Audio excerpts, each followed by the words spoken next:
સાંખ્ય ને યોગ નિષ્ઠાનું ચોકા પાટલાનું.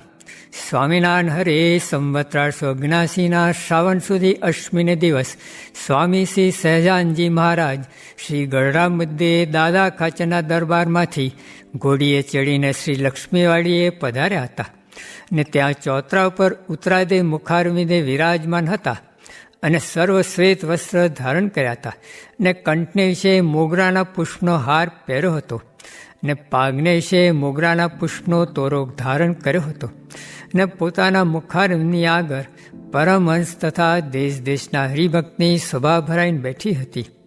પછી મુક્તાન સ્વામીએ શ્રીજી મહારાજને પ્રશ્ન પૂછ્યો જે, હે મહારાજ, ભગવાનની વિશે અચળ નિષ્ઠાવાળા જે ભક્ત હોય તેને કોઈ જાતનો વિક્ષેપ આડો આવે કે ના આવે? પછી શ્રીજી મહારાજ બોલ્યા જે, એક તો યોગ નિષ્ઠા છે ને બીજી સાંખ્ય નિષ્ઠા છે. તેમાં યોગ નિષ્ઠાવાળો જે ભગવાનનું ભક્ત તે ભગવાનના સ્વરૂપમાં પોતાની અખંડ વૃત્તિ રાખે અને સાંખ્ય નિષ્ઠાવાળો જે ભગવાનનો ભક્ત તે તો મનુષ્યના સુખ તથા સિદ્ધ, ચારણ, વિદ્યાધર, ગંધર્વ, દેવતા એ સર્વેના જે સુખ તેને સમજી રાખે તથા 14 લોકની માહેલી કોરે જે સુખ છે તે સર્વેનું પરિમાણ કરી રાખે. જે આ સુખ તે આટલું જ છે અને એ સુખની કેળે જે દુઃખ રહ્યું છે તેનું પણ પરિમાણ કરી રાખે. પછી દુઃખે સહિત એવા જે સુખ તે થકી વૈરાગને પામીને પરમેશ્વરને વિશે જ દ્રઢ પ્રીતિ રાખે.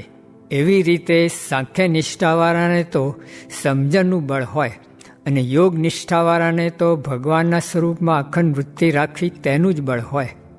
પણ કોઈક વિષમ દેશકાળાદિકને યોગે કહીને કોઈક વિક્ષેપ આવે તો ભગવાનના સ્વરૂપમાં વૃત્તિ રહેતી હોય તે કાંઈક બીજે પણ ચોંટી જાય. કેમ જે યોગ નિષ્ઠાવાળાને સમજણનું બળ થોડું હોય માટે કાંઈક વિઘ્ન થઈ જાય ખરું.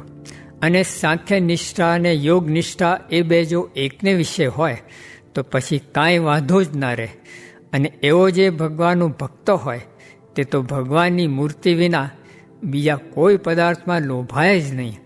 અને એમ સમજે જે ભગવાનનું જે અક્ષરધામ ને તે ધામને વિશે રહી એવી જે ભગવાનની મૂર્તિ ને તે ધામને વિશે રહ્યા એવા જે ભગવાનના ભક્ત તે વિના જે લોક છે ને તે લોકને વિશે રહ્યા એવા જે દેવ છે ને તે દેવના જે વૈભવ છે તે સર્વે નાશવંત છે એમ જાણીને એક ભગવાનને વિશે જ દ્રઢ પ્રીતિ રાખે છે.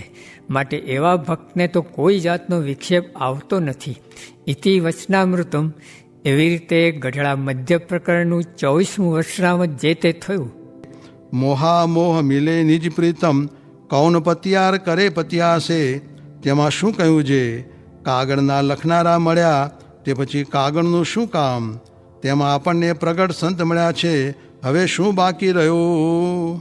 સ્વામિનારાયણ સ્વામીએ વાત કરી છે છેલ્લા પ્રકરણનું 13મું વચનામૃત વંચાવીને તેમાં દેશકાળનું બહુ પ્રકારે વિષમપણું થઈ જાય ને તેમાં એકાંતિકપણું કેમ રહે એ પ્રશ્ન ઉપર વાત કરી છે. નિશ્ચય રહે એ જ એકાંતિકપણું છે અને એ જ રહેવાનું છે. તે જેમ ચિંતામણી રહી અને બીજું ધન સર્વે ગયું પણ કાંઈ ગયું નથી, અને ચિંતામણી ગઈ અને બીજું ધન સર્વે રહ્યું તો પણ કાંઈ રહ્યું નહીં, તેમજ એક નિશ્ચય રહ્યો તો સર્વે રહ્યું ને અંતે એ જ રહેવાનું છે. સ્વામિનારાયણ સ્વામીએ વાત કરી છે સત્પુરુષને સંબંધે કરીને જીવને સંસ્કાર થાય છે. તે એક જન્મે કે 2 જન્મે પણ ભગવાનના ધામને પમાડે એવો પ્રગટનો પ્રતાપ છે.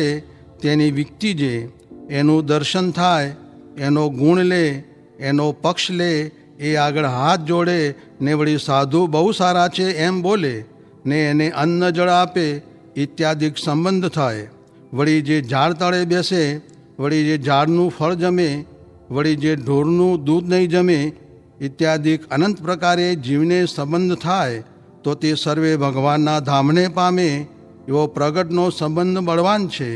અને પરોક્ષના સંસ્કારનું ફળ એ છે જે ખાવા મળે, દેહે સાજો રહે ને લોકમાં આબરૂ ધર્મ રહે એ પરોક્ષના આશરાનું ફળ છે. સ્વામિનારાયણ હરે સ્વામીએ વાત કરી છે જીવથી સ્વતંત્રપણે વિષય ભોગવાતા નથી, તે તો તેના કર્મફળ પ્રદાતા જે ભગવાન તે ભોગવવા દે તો ભોગવાય. સ્વામિનારાયણ સ્વામીએ વાત કરી છે, સ્વામિનારાયણના નામથી કાળો સર્પ કરડ્યો હોય તો ચડે નહીં, ને દેહનું આયુષ્ય કોઈનું ખૂટી રહ્યું હોય તો મરે, નિકર એ મંત્ર જપે તો મરે નહીં. સ્વામિનારાયણ હરે સ્વામીએ વાત કરી છે, પાંડવ ભગવાનના પ્રતાપે કરીને દુઃખને જેમ સમુદ્ર ગાયના પગલાં જેટલો તરવાને સુગમ થાય તેમ તરી ગયા.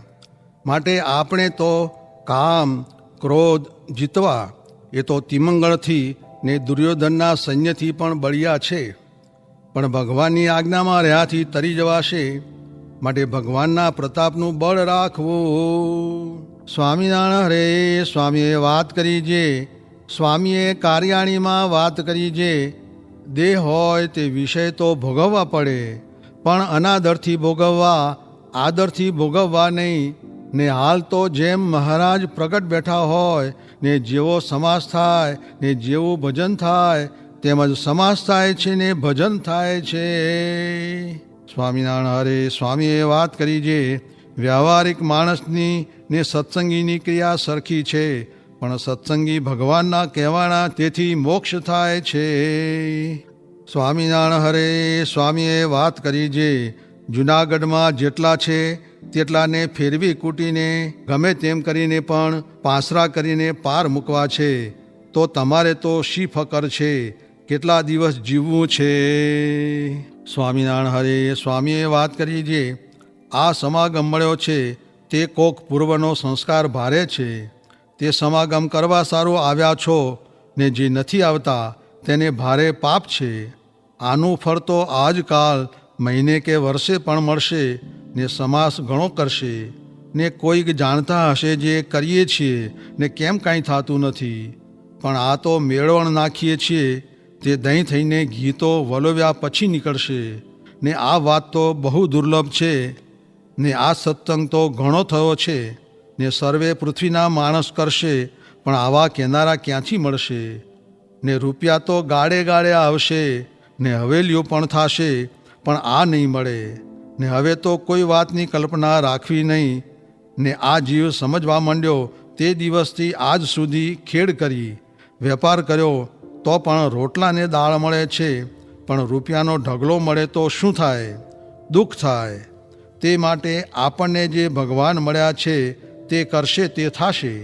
ને દાળ રોટલા ને વસ્ત્ર તો ગળામાં લીધા છે તે દેશે, ને મોરે તો કટક ધાડા મિયાણા ને માળિયાના હાટી કંઈક લૂંટી લેતા, ને ખાવા અન્ન મળતું નહીં, ને કાળ પડતા, ને કાં તો ટીડણા ઉંદર ને રોગ એ પણ કંઈક આવતા, એવા મહાદુઃખ આવતા. ને આવું સાનુકૂળ તો કોઈ દિવસ આવ્યું નહોતું એમ જણાય છે. માટે ભગવાન બજાનો લાગ તો આજ જ છે. અરે અમે 22 વર્ષ વનમાં રહ્યા, તે 3 દિવસે અન્ન મળે, ને ટાઢ તડકો વરસાદ અને હિમમાં પડ્યા રહેતા, ને ઓગામાં રહેતા, ને એક ગોદડીભર રહેતા, એવા દુઃખ સહન કર્યા છે.